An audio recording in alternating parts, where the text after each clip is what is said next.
এবার হুগলির হরিপালে জনরোষের মুখে তৃণমূল নেতা কান ধরে উঠবোস তৃণমূল নেতার সোশ্যাল মিডিয়ায় ভাইরাল সেই ভিডিও। ভোটের আগে হরিপালে হুমকি তৃণমূল নেতা শ্রীকান্ত ঘোষের।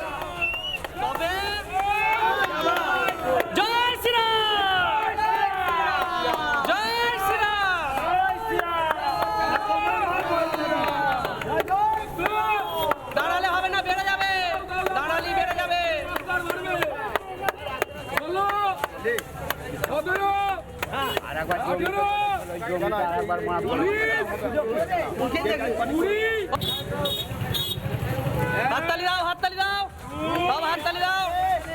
3 4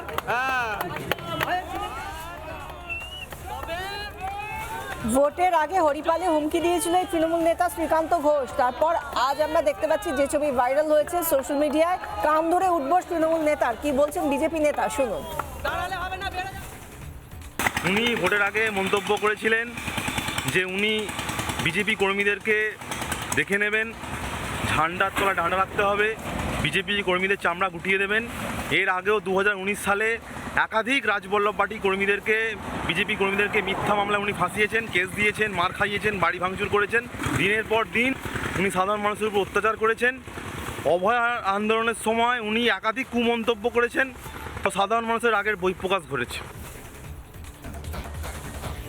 যে শ্রীকান্ত ঘোষ, যে কিনা হরিপালের ব্লকের তৃণমূল নেতা, সে বলেছিল যে বিজেপি কর্মী সমর্থক তাদেরকে দেখে নেবে, তাদের কি করতে হয় ভোটের পরে দেখে নেবে। এরপর আজকে যখন সরকার বদলানোর পরে 1 মাস হয়ে গিয়েছে, তার মধ্যে এই ছবিটাও ভাইরাল হয়েছে হুগলির হরিপাল থেকে। সে জনরোষের মুখে পড়েছে, এই তৃণমূল নেতাই জনরোষের মুখে পড়েছে, কান ধরে উঠবোস করাচ্ছে তাকে সাধারণ মানুষ। যে সন্ত্রাসের আবহ তৈরি করে রেখেছিল তৃণমূল নেতারা, কুচো মেজো সেজো সমস্ত নেতারা নিজেদের পায়ের তলায় সবাইকে রাখবে ভেবেছিল বাংলার জনতাকে, আজকে তাদেরকেই দাওয়াই দিচ্ছে বাংলার মানুষ।